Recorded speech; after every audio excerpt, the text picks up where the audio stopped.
Thank you, Aisha and Padmaja.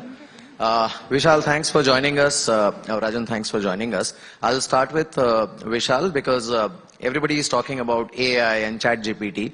So Vishal, my first question to you is, I mean, there are two different views. Some people believe that AI is going to, the day before yesterday I was watching a report on BBC, and somebody made a statement that AI is capable of triggering an extinction of human race. You have been working very closely in this space. Can you just throw some light on these kind of statements? The risk that AI has, so I was one of the signers of the original letter that was sent requesting a pause on the super large language models for a few months just so everybody can catch up to them. The risk here that I see is not so much that these systems are somehow super intelligent and all that. The risk is that people can do dangerous things with them, and they can do dangerous things with them very, very quickly.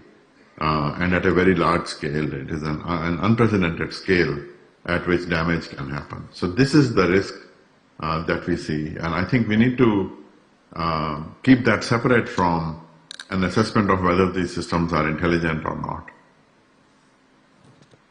Right. But Vishal, it's such an unknown territory that everybody is trying to figure out different parts of an unknown animal. So I have Rajan also sitting here with me, and they obviously operate one of the largest telecom companies in the world, and are at the forefront of 5G revolution in India and many other countries. Rajan, there is so much discussion about AI, and it started with 5G, then went on to metaverse, and now AI. What is your take as a key stakeholder in this industry? As Vishal has rightly pointed out, it is early days, but we have to be very watchful. We have seen the disruption technology brings around the world, around the globe. Social media itself, you will see, has done a lot of stuff that probably was not even thought about. So we'll have to have some, red lines drawn when the AI is spoken about. And the experts are actually engaged now with the stakeholders, with the governments of the day. If you see, if you must have read the last week, EU and all the AI, supposedly people who are now putting the benchmark on AI, are in discussion. What are the red lines for this AI to be coming? It has its own disruption that will happen. Will it be something which is under control, as all the regulations do? And we see in every technology, regulation is a must. Anything which is unregulated will bring huge disruption, negatively as well, positively as well. India has its own space. Technology, India is actually now leapfrogging. So we should not shy away. We should adopt, but we should be watchful. Vishal, I have a follow-up question for you. One is the desire to regulate AI and its application. But I think the fundamental question is, can it be regulated? What is your take? Oh, absolutely. It can be regulated. We have regulated nuclear technology before. We regulate dangerous chemicals. We have regulated very dangerous technologies very successfully. And same thing, it's a tool that we have built. It is easy and it is possible to regulate this, and we must. Many countries are now working on this. Our government in India is working on it. So yeah, and the regulation is absolutely necessary. Just like we regulate. As I'm speaking to you, I'm sitting in a 45-story tall building. This building is not going to fall down, or the builders don't say there is a 30% chance that this building could just crumble. It doesn't work like that. We need to be able to build responsible technologies, trustworthy technologies out of these basic tools. And the fundamental issue that I see is an issue of education. Right now, there are far too few people who understand these technologies. If I give you some statistics on that, my wife, Vandana, is on the board of Code.org, which is a non-profit that brings coding, computer science to people, to kids and all that. And she always says that there is In the dark ages, when the dark ages were going to the middle ages, about 6% of the world was able to read and write. The literacy rates were 6%. Today, the number of people who can program is about 1%, if you are generous. And the number of people who can build you an AI application is probably less than 2 million. 2 million out of 8 billion people in the world. And the number of people who could explain to you, technically how ChatGPT works is probably 25, 30,000. That's it.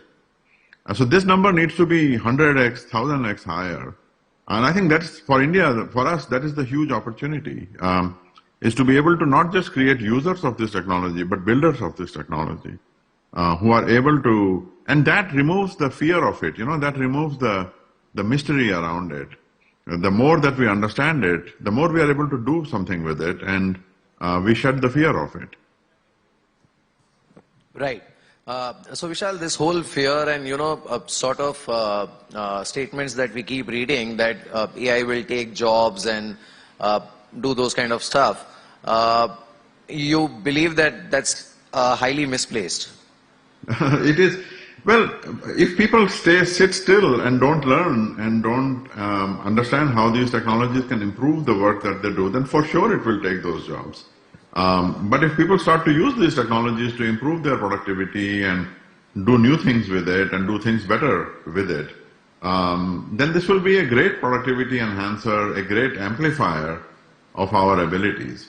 So it is just it is up to us, Eric Clapton had this beautiful song, "It's in the way that you use it," and it is how we use these technologies that is going to make a big difference. Right. Rajan, you are obviously, technology is very critical for your business as well. And we have seen, obviously the early indications are that 5G is going to revolutionize a lot of things. But then there is metaverse and obviously AI. But I will restrict my question to currently 5G and going forward, metaverse maybe. Its impact on retail, the way we use services, the way we consume data, the way we consume entertainment. How do you see that changing going forward? One point I want to pick up what Vishal said. Every technology will bring disruption. Some jobs will be lost. We should be cognizant of that and we should be ready for that. But if you really see the landscape over, let's say, 20 years, there are so many other jobs that the technology creates. So we have to adopt that. There are more jobs to be created with any new technology that comes in than the jobs lost. Having said that, on 5G, I think India is rolling out, probably this is the largest rollout the world would have ever seen. And I think for a country like India, where the connectivity is most important, and more so in the hinterlands. And that's what we are wanting to do that now. The services, as the consumption story of India really rises. And India being in I have to say, a sweet spot of the way economic velocity India is shaping up with, is important that we connect the urban and the rural digital divide that has been there for a while. All the services that we are seeing today, be it e-commerce, be it OTTs, be it social media. Honestly, when I travel around India, it amazes me the kind of the younger generation that is taking to all these services, which has never heard about it. It used to be an urban phenomena, so to speak. Today you go to the tier 3, tier 4 rural areas. It's so all pervasive. Not only that is helping all the services to connect with all the manufacturing side on one side, it's also the financial services. People are unbanked in a country like India, and banks will never be able to reach out. Digital mobiles, the UPI system, the payment bank systems, we are connecting the whole ecosystem. So 5G will play its own way that we connect the country on one side. On the other side is the industrial needs of the 5G. Huge automation, real-time work. Today, when you go to the new factories that are being set up, they are being set up with all the, with the backdrop of the technology. Where lesser people are involved, more machine work is involved, which needs real-time connectivity. And that's what 5G will provide. Right. Right. Vishal, in this context, because a lot of these, the industries which are dependent on consumer behavior, they also have to go through a lot of data crunching, a lot of analysis, and obviously, I mean, some sort of basic coding and all. To what extent, going forward, AI will replace some of these mundane tasks? The state of it today is that, so if you look at GPT-4 or even GPT 3.5 or the models from Google, these models do a surprisingly good job of software development. But it is being used so far to enhance the productivity of an individual software developer. And so what you need, even though it does a very good job, it often makes mistakes. And so you need someone supervising what it is doing. So if you imagine a situation where you have a software developer plus this AI tool using their work versus a couple of software developers or a team of software developers, you start to see significant productivity improvement. So what you will see, and what you're already starting to see is, for example, there is a product from Microsoft called Copilot, and there are several other similar products out there that are significantly enhancing the productivity of a software programmer today. And soon you will see this applying to teams of software programmers. And so, as Mr. Mittal was saying, similar to how we use other kinds of tools, it behooves us to start to use this technology to make our teams much more productive, able to do better programming. Because, this AI tool is not only helping you write code, it actually has access to all the code that has ever been written, that it can bring to bear on whatever it is that you are trying to do. So that's a very powerful ability. So yeah, I do see that impacting software development in a very significant way. And the teams, the people, the organizations that embrace that are going to benefit from it. The ones that don't are clearly going to see a significant disruption from it. Right. So Vishal, can you just elaborate a bit on this? I mean, obviously tech companies are going to be at the forefront in terms of the usage and application of AI. But apart from that, eventually, which are the sectors and industries where you see maximum impact, or I would say maximum usage of AI? Within companies, so companies that do a lot more knowledge-oriented work, a lot more informational work, whether it is services companies, software development companies, companies that work on knowledge process outsourcing, BPO, or just companies that work with a lot of informational tasks, text and things like this, as opposed to, for example, companies that manufacture things and so on. So one level of applications that we see is in helping improve the operations of every company, whether it is financial operations, HR, supply chain operations and things of this nature. So the operational tasks, the B tasks, as Engelbart would have said, but also in the companies in the services world, it impacts the very products themselves. So the nature of the work done by the core employees also gets impacted by this. So there you will see more impact from this. Already we see, for example, in analysis tasks, business analysts, and the work that is done to analyze opportunities, to do product research, things of this nature. These are already being AI-based applications. This language model-based applications are already being applied to that. Some other areas that are very interesting are, for example, in pharmaceutical world, understanding chemical compositions, understanding molecules, or doing genomic data analysis, sequencing prediction. These are also, in a sense, informational tasks. And these are also, I serve on the board of GSK, and we are doing a lot of work in this regard, where genomic data can be analyzed using large language models that are specifically trained on understanding these sequences, or discovery of new compounds, new molecules that is aided by this. So any company whose primary work is informational in nature can stand to dramatically benefit from it, or be disrupted by it, depending on what attitude they take to this technology. And every other company in their operations already can start to apply this. Right. While we have discussed a lot about future, let's talk about the present. Rajan, you must have seen the recent GDP data, and I mean, obviously, there was a report also by a famous firm just a couple of days back. All of them are hoping, and even the data indicates that India is in a good place in terms of its growth trajectory. Looking at the macro indicators, what is your outlook? I saw the last data of the last quarter. Sure enough, India is growing, as I see around the world. As I said before as well, that India is at a sweet spot, growing 6% to 7%. I mean, that's kind of the data line that we are seeing. If we have to grow for a faster pace, which we should be growing with the kind of population that we have, India needs to grow at 8 to 10% in the coming few years.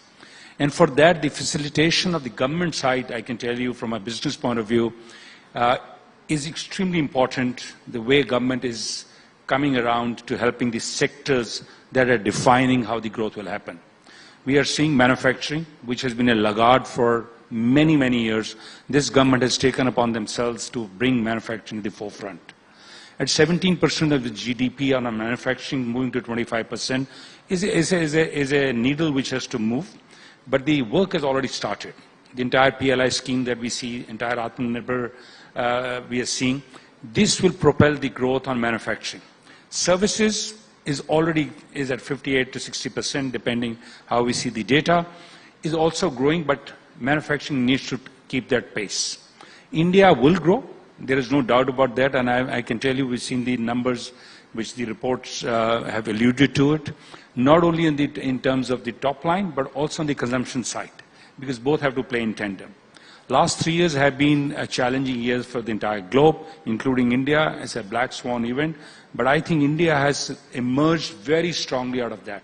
If you see now the data of the last 2 years and the last few quarters is clearly showing that India is on a growth path, which means really the world is looking at India in a very different way. India has become a trusted partner. India has become a trusted source, and we are seeing global changes that are taking shape. Geopolitics has its own way to play, and I think it is very important for India to take that, I would say, pole position today that we have been actually put through into that. The decisive government that we have today in place, the decisive leadership that we have in place, and the policies that we have in place, I am in no doubt that the growth story, the growth trajectory of India will remain very robust. Vishal, would you like to add? What is your outlook?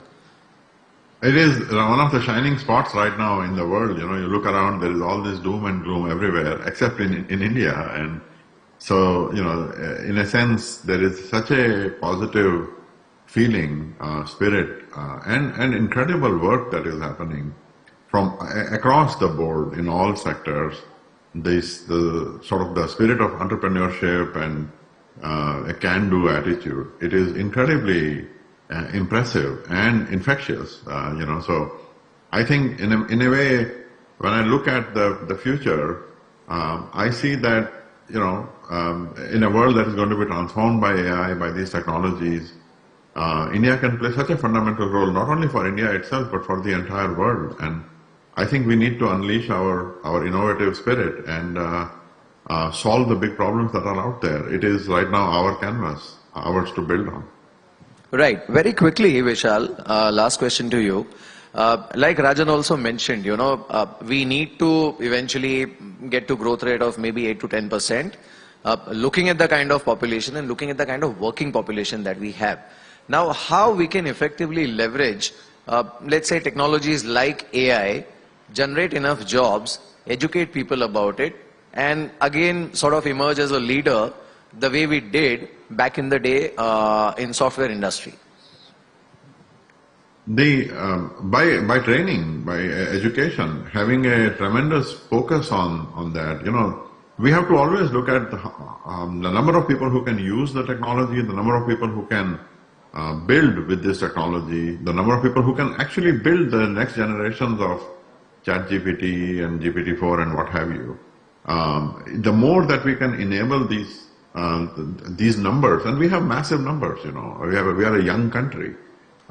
So I see that the enablement of the skills and the training as one of the fundamental needs and opportunities. And then the creation of the jobs and all of this will follow from there.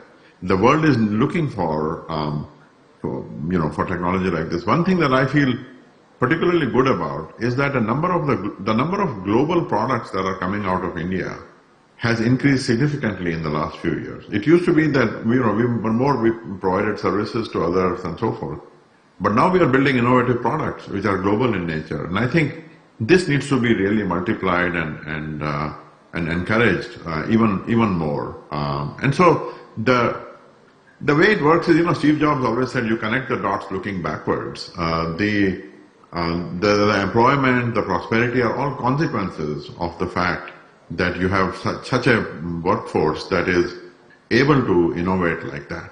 And then, the growth rates and all of these things follow from there. But you have to put the horse in front of the cart, and that is the skilled people who are skilled in next generations of capabilities. Right. Mr. Mittal, last question to you. Like you mentioned, eventually we need to get to 8 to 10% growth. It's a desirable situation to have, but not very easy to achieve. And considering that we'll be getting into the general elections next year, what are those 2-3 steps that we immediately need to sort of take in terms of reforms, which can kickstart and sustain the investment cycle and the jobs market? I think from global headwinds as we see, there are some challenges which will remain on the table till the time the entire geopolitics is settled, which will take its own time, because we are seeing Europe is challenged, UK is challenged, US is growing, the Chinese have their own play. India is growing at a speed that is probably slower, but we are moving in that direction. And I don't think so elections will have any impact, at least I see from the industry point of view. This government I've seen works till the last day, and there's no reason for them not to. And the reforms, I can tell you, have been from all sectors. This government is very friendly. We see the FDI policies, which are very friendly. I don't think so there's any other country that today we'll see which has the growth that we are seeing, the consumption of the society that we will find of the generation that we have on the young generation that India has. So we have this story quite built up there. The manufacturing piece has to kick in. I think that's important, and we are already on that direction. So clearly, I don't think so that as we speak of this growth in the coming times, India is very much ready from reform side, from policy side, from decision-making side. Entrepreneurs are investing. Some private capex investment is a little slow, but I think we are seeing it's inching as we see the last report. Government has invested a lot. The private sector will also now start kicking in. I think we're all set there for a growth which should be far exceeding in the coming years. Absolutely. Let's hope for the best. Mr. Mittal, thank you so much for joining us. And Vishal, thank you so much for joining us from there. Thank you. Thank you.